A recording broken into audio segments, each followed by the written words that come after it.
Patel dairy product प्रसंस्करण और packaging में सर्वश्रेष्ठ बनने की प्रेरणादायक कहानी। भारत में डेयरी उद्योग सिर्फ दूध उत्पादन तक सीमित नहीं है, बल्कि इसकी गुणवत्ता, प्रसंस्करण और पैकेजिंग भी उतनी ही महत्वपूर्ण है। पटेल डेयरी प्रोडक्ट ने इस क्षेत्र में उत्कृष्टता हासिल कर न केवल ग्राहकों का विश्वास जीता, बल्कि डेयरी उद्योग में एक नई मिसाल कायम की। ये कहानी है कि कैसे पटेल डेयरी ने प्रसंस्करण और पैकेजिंग के क्षेत्र में बेस्ट बनने का सफर तय किया। शुरुआत एक छोटे गांव से बड़े ब्रांड तक। पटेल डेयरी प्रोडक्ट की शुरुआत एक छोटे गांव में हुई, जहां दूध उत्पादन तो अच्छा था, लेकिन उसकी गुणवत्ता बनाए रखना एक चुनौती थी। बाजार में शुद्ध दूध और डेयरी उत्पादों की मांग बढ़ रही थी, लेकिन सही प्रोसेसिंग और पैकेजिंग के अभाव में किसान अपने उत्पादों को उचित मूल्य पर नहीं बेच पाते थे। यही समस्या पटेल डेयरी प्रोडक्ट के संस्थापकों ने समझी और इसे हल करने का निश्चय किया। प्रोसेसिंग, गुणवत्ता को सर्वोच्च प्राथमिकता। पटेल डेयरी ने आधुनिक मिल्क प्रोसेसिंग यूनिट स्थापित की, जहां दूध को स्वच्छ और सुरक्षित रखने के लिए उन्नत तकनीकों का उपयोग किया गया। 1. पाश्चुरीकरण, दूध को उच्च तापमान पर गर्म करके उसमें मौजूद हानिकारक बैक्टीरिया को नष्ट किया जाता है, जिससे यह ज्यादा समय तक ताज़ा रहता है। 2.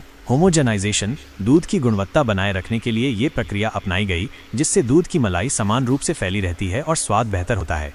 3. शीत भंडारण, दूध और अन्य डेयरी उत्पादों को ताज़ा रखने के लिए अत्याधुनिक कोल्ड स्टोरेज सिस्टम लगाए गए, जिससे वे ग्राहकों तक सही स्थिति में पहुंच सकें। 4. ऑटोमेटेड मशीनें, दूध से बने उत्पादों जैसे दही, पनीर, घी और मक्खन को पूरी तरह स्वच्छ और हाइजीनिक तरीके से तैयार किया जाने लगा।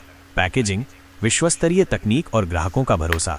पटेल डेयरी प्रोडक्ट्स की पैकेजिंग को भी विशेष रूप से ध्यान में रखा गया, ताकि उत्पादों की ताजगी और गुणवत्ता बनी रहे। 1. टैम्पर प्रूफ पैकेजिंग, जिससे ग्राहक को शुद्ध और सुरक्षित उत्पाद मिले। 2. इको फ्रेंडली पैकेजिंग, प्लास्टिक का कम उपयोग कर पर्यावरण के अनुकूल मटेरियल का इस्तेमाल किया गया। 3. वैक्यूम सील्ड पैक, जिससे घी, मक्खन और पनीर ज्यादा दिनों तक ताज़ा रहे। 4. बारकोड और ट्रैकिंग सिस्टम, ग्राहक अपने उत्पाद की गुणवत्ता और स्रोत की जांच कर सकते हैं, जिससे ट्रस्ट बढ़ा। गुणवत्ता और ग्राहक संतुष्टि के लिए निरंतर प्रयास। पटेल डेयरी ने न केवल आधुनिक प्रोसेसिंग और पैकेजिंग तकनीकों को अपनाया, बल्कि ग्राहकों की ज़रूरतों को समझकर उत्पादों को और बेहतर बनाया। ऑनलाइन और ऑफलाइन डिलीवरी नेटवर्क, ग्राहकों को ताज़े और सुरक्षित उत्पादों की होम डिलीवरी सुनिश्चित की गई। ISO और FSSAI प्रमाणन, जिससे ग्राहकों को भरोसा मिले कि वे उच्च गुणवत्ता वाले उत्पाद खरीद रहे हैं। विस्तृत वितरण नेटवर्क, अब पटेल डेयरी प्रोडक्ट्स सिर्फ भारत में ही नहीं, बल्कि अंतर्राष्ट्रीय बाजारों में भी अपनी पहचान बना रहे हैं। निष्कर्ष, पटेल डेयरी प्रोडक्ट ने ये साबित कर दिया कि यदि गुणवत्ता, प्रोसेसिंग और पैकेजिंग में सर्वोत्तम तकनीक का उपयोग किया जाए, तो एक छोटे गांव से शुरू हुआ बिजनेस भी एक बड़ा ब्रांड बन सकता है। उनका ये सफर केवल एक कंपनी की सफलता की कहानी नहीं, बल्कि भारत के डेयरी उद्योग के लिए प्रेरणा है। आज पटेल डेयरी प्रोडक्ट्स को न केवल भारत में, बल्कि विदेशों में भी पसंद किया जाता है, और इसका श्रेय उनकी बेहतरीन प्रोसेसिंग और पैकेजिंग तकनीकों को जाता है।